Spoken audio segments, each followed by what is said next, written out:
안녕하십니까. 오토다이리 오정훈입니다. 오늘은 도요다에서 준비한 래브4 하이브리드를 준비했습니다. 레크레이셔널 액티비티 비클 위드 4휠 드라이브라는 의미죠. 래브4 하이브리드 시스템을 장착한 이 차를 타고 오늘 시승을 시작하겠습니다. 예, 조향비 보시겠습니다. 자, 한 바퀴, 두 바퀴, 약 2.75, 2와 4분의 3회전 정도 합니다. 3회전이 좀 안 되죠. 좀 더 조향비가 예민하지 않을까 짐작해 볼 수 있는 부분입니다. 네, 뒷좌석에 앉아봤습니다. 뒷공간이 의외로 상당히 넓습니다. 무릎 공간도 충분히 남아 있고요. 다리를 꼬고 앉아도 충분한 공간을 확보를 했습니다. 뒷좌석의 가운데 좌석이 사실은 좀 힘든 공간인데요. 바닥에 센터 터널이 없이 평평하게 되어 있어서 뒷좌석 가운데 공간도 가운데 좌석도 충분히 편하게 앉을 수 있는 그런 공간을 확보했습니다. 도요타 라브4는 지금 4세대 모델입니다. 2013년에 국내에 4세대 모델이 들어왔고요.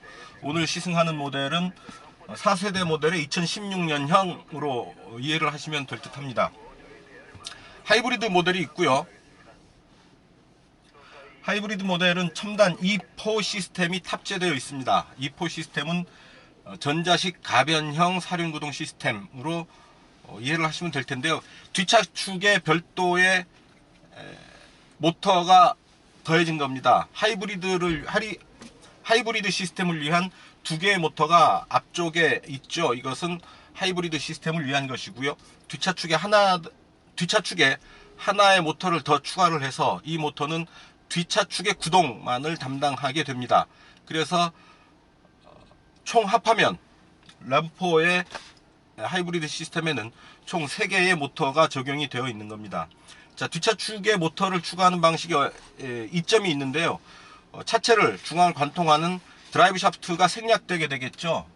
드라이브 샤프트가 없음으로 해서 실내 공간을 좀 더 넓게 확보할 수 있다라는 그런 장점도 갖게 됩니다.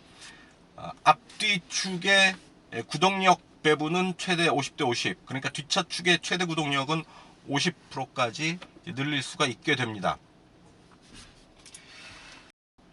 판매 가격은 4,260만원입니다. 가솔린 사륜구동 대비 약 300만원 정도 비싼데요. 등록 과정에서의 어떤 취등록세, 공채를 매입 과정에서 이득을 볼 수 있는 것, 그리고 하이브리드 차량에 대한 지원금 등을 생각하게 된다면 가격 차이는 더 크게 줄어들겠죠. 굳이 하이브리드를 선택을 해도 판매 가격에서, 그러니까 등록 과정에서 크게 손해볼 일은 없다라는 겁니다. 그리고 장기적으로 본다면 동급의 가솔린 모델 대비 연비가 훨씬 좋기 때문에 거기에서 오는 어떤 경제적인 이익, 그 생각을 하면 이 차를 피해야 할 이유는 없어 보입니다. 지금 전기 모드로 주행을 하고 있거든요. 엔진은 전혀 구동을 하지 않고 계기판에 EV 모드가 들어와 있습니다.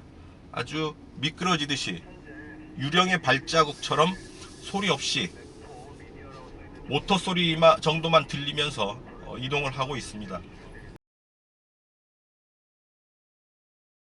도요타, 렉서스의 하이브리드 사랑은 대단합니다. 상당히 고집스럽게 하이브리드 차들에 대한 애정을 보이고 있는데요.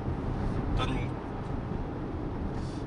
전략적으로 디젤 진영에 맞서는 하이브리드 진영이 있다고 한다면 하이브리드 진영의 최정점이 바로 도요타가 아닐까 싶습니다. 그만큼 도요타, 렉서스의 라인업에서 하이브리드 모델들은 쉽게 찾아볼 수가 있죠.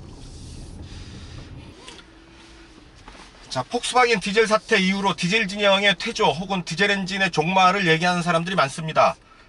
디젤의 위기가 찾아온 거죠. 하이브리드 진영에게는 오히려 좋은 기회가 될 수 있죠.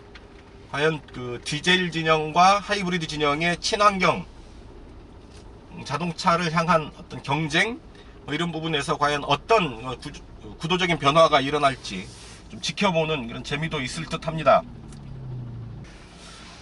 자, 운전석에 처음 앉았을 때 푹 그 좀 안기는 시트 포인트가 조금 낮은 듯한 그런 느낌을 받습니다. 숄더 라인이 좀 높게 올라와 있고요. 그리고 시트가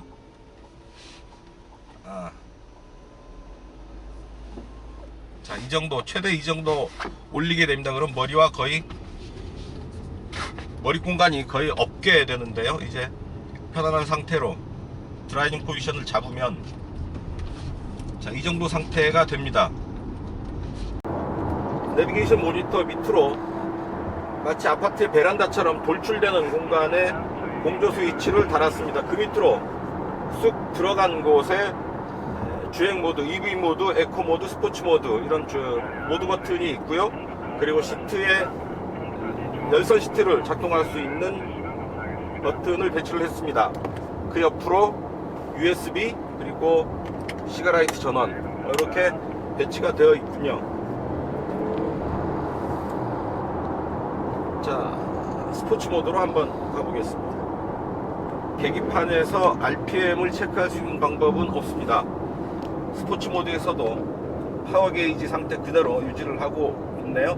되게 하이브리드 모델에서 스포츠 모드를 타게 되면 배경이 빨갛게 변하면서 계기판에 RPM 게이지가 활성화되는 그런 경우들을 많이 만나게 되는데요. 이 차는 하이브리드 본래의 어떤 그 모습을 잃지 않겠다라는 의미일까요? 그대로 파워 게이지를 유지를 하고 있습니다. 2.5 가솔린 엔진의 최고 출력은 152마력, 전기 모터의 출력은 105마력입니다. 전체 시스템 출력은 197마력이고요. 그래서 약 200마력으로 이해를 하시면 될 듯 합니다. 공차 중량 1800kg입니다. 2톤이 채 안 되는 그렇게 무겁다고 할 수 없는 수준의 무게인데요. 자, 가속을 해보면 차체의 무게감이 거의 느껴지지 않습니다.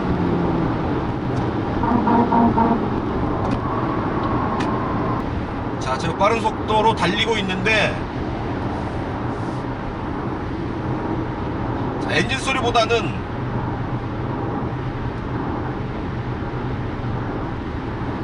자, 봅시다. 제일 크게 들리는 게 노면의 잡소리가 아주 조금 들리는 정도고요. 자, 가속 페달을 좀 밟아서 엔진을 움직이는데 순항을 하는 정도인데도 엔진 소리는 거의 들리지 않습니다. 노면 소리와 약간의 바람 소리 정도가 들리게 되는 소리의 전부고요.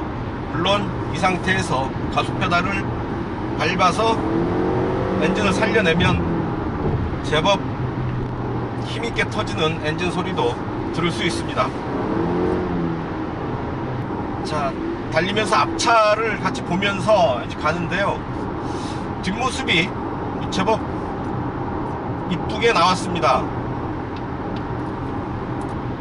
좀 입체적인 디자인이라고 할까요?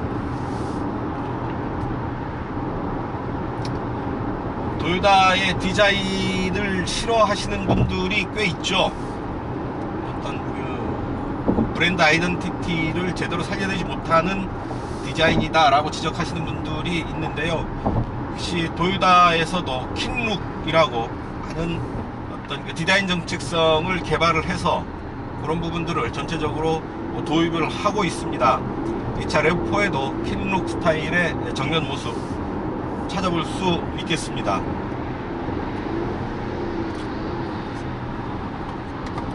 자, 가속 페달을 깊게 밟아서 가속을 시작을 하면 중간에 변속되는 느낌이 없이 쭉 꾸준하게 속도를 끌어올리는 느낌을 받습니다. 아주 부드럽게 가속이 이어지죠.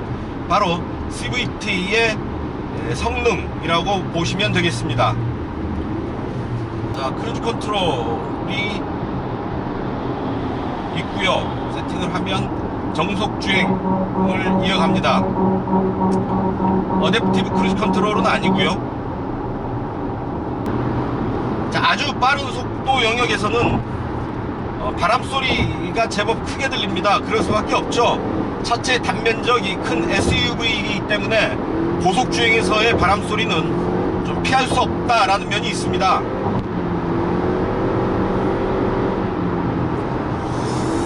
하지만 고속에서도 차체 안정감은 어느 정도 우수해 보입니다. 사륜구동의 효과일까요? 항속하거나 어떤 그 일정 속도로 주행을 할 때에는 앞바퀴 올림 상태로 움직입니다. 하지만 저속 구간 그리고 고속 구간 가감속 할 때에는 사륜구동 시스템이 작동을 하게 되죠. 그래서 사륜구동 상태로 주행을 하게 됩니다. 이 상태에서 느껴지는 어떤 안정감 있는 가속,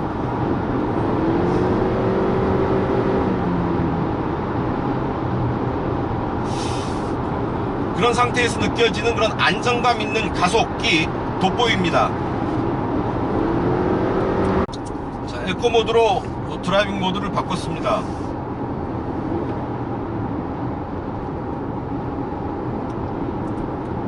차가 긴장을 푼 조금 느슨해지는 그런 느낌이랄까요? 가속 페달을 밟아도 반응이 더디게 나옵니다.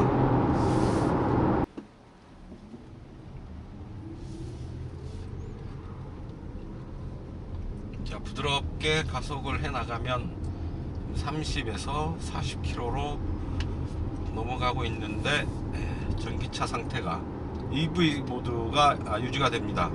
자, 40km 좀 넘으면서 EV 모드는 해제가 되고요. 다시 엔진이 움직이기 시작합니다.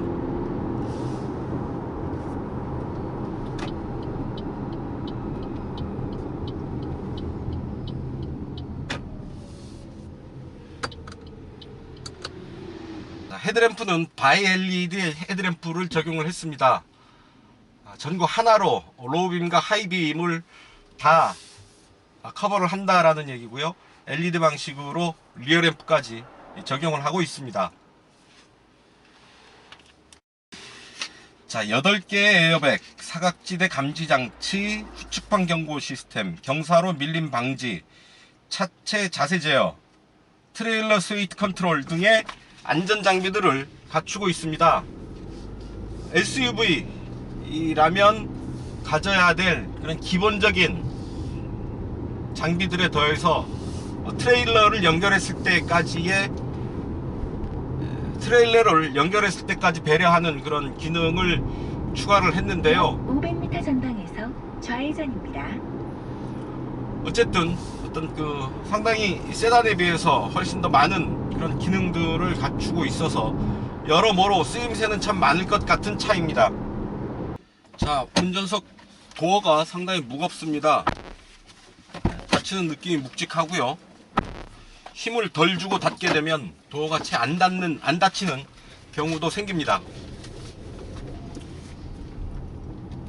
자, 이렇게 언덕길을 내려갈 때, 브레이크를 밟을 때 회생제동 시스템이 작동을 하죠.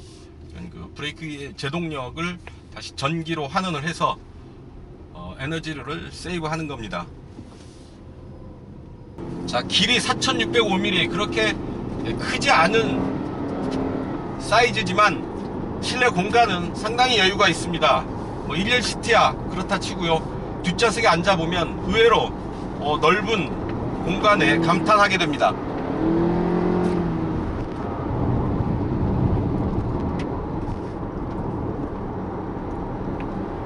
소형 SUV라는 존재 자체가 그렇게 고성능 혹은 아주 편리한 혹은 최고급, 고급스러운 이런 것과는 어느 정도 거리가 있겠죠. 그래서 적절한 수준에서의 갖춘 상품성, 그리고 편리함, 이런 부분들이 키포인트가 되지 않을까 싶은데요. 그런 면에서 레브4는 상당히 어떤 그 차급에 맞는 그런 편리성 그리고 기능들을 확보하고 있다라고 할 수 있습니다. 거기에 더해서 하이브리드 시스템의 효율, 그리고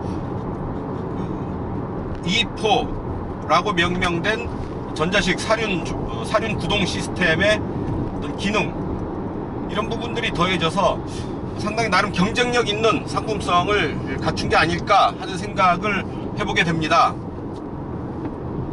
자, 이런 그 코너가 이어지는 와인딩 도로에서 4W 시스템은 상당히 안정감 있는 그 주행 상황을 만들어내죠. 4WD 구동 시스템에 비해서 이륜 구동 차들이 약 80% 정도의 성능을 보이게 되지 않을까 싶습니다. 그만큼 4륜 구동 차가 이런 그 코너에서 또 미끄러운 길에서 여러 가지 이제 도로 상황이 안 좋은 곳에서 보여주는 우수함은 겪어본 사람들만의 몫입니다. 타이어는 235R18 사이즈의 타이어를 사용하고 있습니다. 도로의 어떤 그 구동력을 확보하는 면에서 볼 때 타이어도 나름 이 차의 성능을 확보하는데 큰 몫을 하고 있다고 보여집니다. 서스펜션은 앞은 맥퍼슨 스트럿, 뒤는 W15 방식을 적용을 했습니다. 뒷차 축에 W15를 적용을 했다는 부분이 돋보이는데요. 되게 승용차의 승차감을 중요시하는 승용차에 많이 적용되는 방식이죠. W15 방식이 되게 일반적으로 멀티링크 방식을 뒤에 많이 쓰게 되는데요. 이 차는 W15를 사용을 해서 좀 더 승차감을 배려하는 그런 모습을 보였습니다. 스포츠 모드로 놓고요.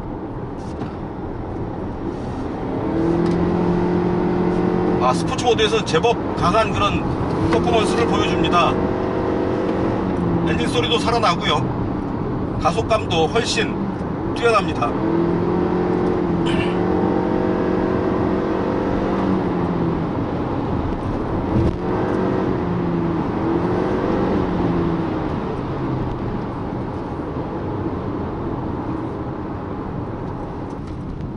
아주 급한 코너를 돌아가고 있습니다.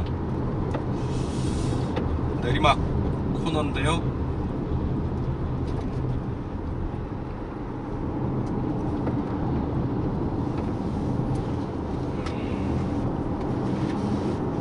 부드럽습니다. 코너에서의 반응 그렇게 차체가 높은 SUV이지만 상당히 안정감 있게 코너를 들어가고 탈출을 합니다.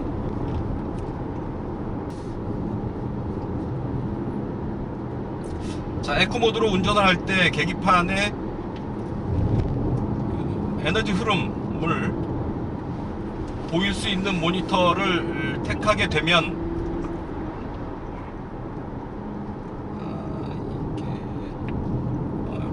에너지 모니터를 택해서 보게 되면 좀 더 신경 써서 운전을 하게 됩니다.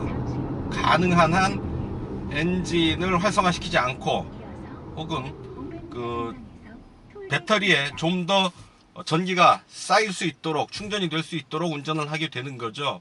이렇게 에너지 흐름을 보면서 운전할 때 좀 더 경제적인 운전을 할 수가 있게 되는 것 같습니다.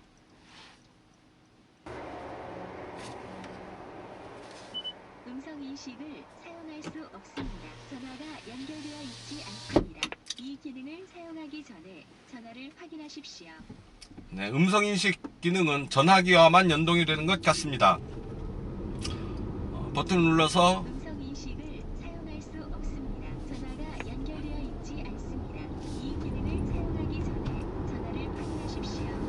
음성인식으로 내비게이션 목적지를 선택한다거나 음악을 듣는다거나 하는 경우는 안 될 것 같습니다. 음성인식을 하기 위해서는 핸드폰을 연결을 해라, 핸드폰 전화 걸기만 가능하다라는 얘기겠죠. 중간에 이런 변속하는 느낌, 변속 충격이 바로 그런 부분들이 운전을 즐길 만한 요소가 될 수도 있겠지만 느끼기에 따라서 그런 부분들을 좀 부담스러워하는 소비자들도 있죠. 그런 분들에게는 그 CVT를 장착한 차들이 훨씬 더 만족스럽게 다가오지 않을까 싶습니다. 중간에 꿀렁거림이나 변속 쇼크가 없이 꾸준하게 속도를 올려가는 모습은 참 인상적입니다.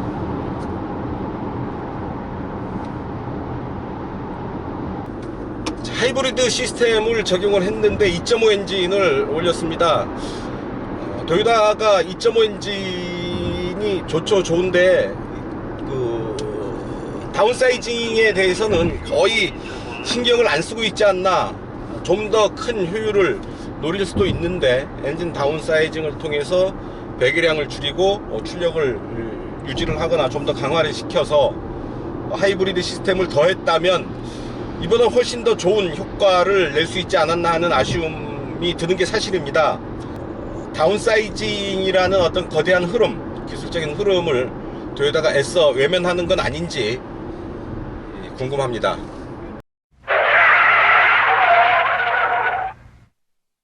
자, 센터페시어를 이렇게 입체적으로 디자인을 했는데요.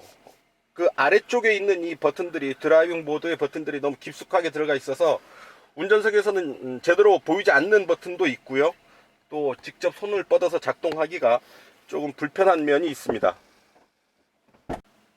자, 내비게이션 모니터도 좀 작죠. 손바닥 하나에 거의 가릴 정도로 이제 작은 사이즈고요.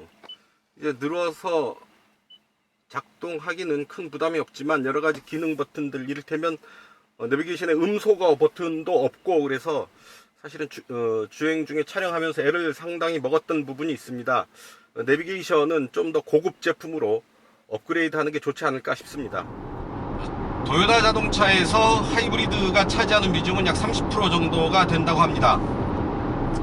자, 이 차가 투입되고요. 그리고 조금 있어서 프리우스, 신형 프리우스가 추가로 공개가 되면 도요타의 하이브리드 판매 비중은 조금 더 높아지지 않을까 싶습니다. 전체적으로는 이런 친환경 시장에 진출하는 차들이 좀 더 많아질 필요가 있죠. 현대자동차가 올해 아이오닉을 내놨습니다만 좀 더 많은 차들이 이런 하이브리드 모델을 비롯해서 친환경 차들을 선보일 때 시장 자체가 클 수 있는 게 아닌가 싶습니다. 좀 더 많은 모델들이 치열한 경쟁을 벌이면서 소비자들이 적극적으로 선택을 하게 되는 그런 선순환 효과를 기대할 수가 있는 거죠. 디젤 엔진 시장이 그랬지 않습니까? 유럽산 디젤 엔진들이 들어왔고요. 현대자동차가 주요 차종의 디젤 엔진 모델들을 투입을 하면서 전체적으로 디젤 시장이 엄청나게 커왔던 거겠죠. 하이브리드 시장도, 하이브리드 모델들도 그런 전철, 그런 형태의 어떤 그 시장 확장을 노릴 필요가 있지 않나 싶습니다. 아이오닉이나 프리우스가 서로 실질적으로 시장에서 경쟁하는 형태가 되겠지만, 크게 본다면 서로 시장을 확장하는 어떤 동료일 수 있다라는 얘기죠. 하이브리드와 디젤의 전쟁으로 본다면 하이브리드 모델들이 서로 어떤 연합하는, 서로 협력해서 시장을 확대하는 그런 모습들이 필요하지 않을까 하는 거죠. 네, 지금까지 도요타 RAV4 하이브리드 모델을 시승했습니다. 전체적으로 무난하고요. 소형 SUV가 갖춰야 될 여러 가지 기능들을 잘 확보하고 있습니다. 그렇게 고성능이지도, 그렇게 편리하지도 않지만 이런 소형 SUV로서 많은 쓰임새, 그리고 아주 넓은 실내 공간, 여러 가지 기능들 알차게 확보를 하고 있습니다. 4,260만원 이라는 가격에 대해서 국산차와 비교를 한다면 한 급 위의 차종들과 가격이 겹치게 되겠고요. 동급의 국산차들과 비교를 한다면 조금 가격이 높기는 하겠지만, 수입차로서 갖게 되는 그런 그 지위, 그런 부분들을 생각을 한다면 그럴 수도 있겠다. 수입차라서 조금 가격이 높을 수도 있겠다라고 양해를 할 수 있는 부분이 아닐까 싶습니다. 가장 눈에 띄는 부분, 어떤 실내의 공간, 특히 뒷좌석에 여유 있는 공간, 그리고 E4 시스템, 그러니까 전자식 사륜 구동 시스템이 좀 더 어떤 그 주행의 안정감을 높여주고 있다는 사실, 그런 꼭 강조를 해주고 싶은 부분입니다. 자, 오늘 시승은 여기서 마치겠습니다. 지금까지 저는 오토다이어리 오종훈이었습니다. 감사합니다.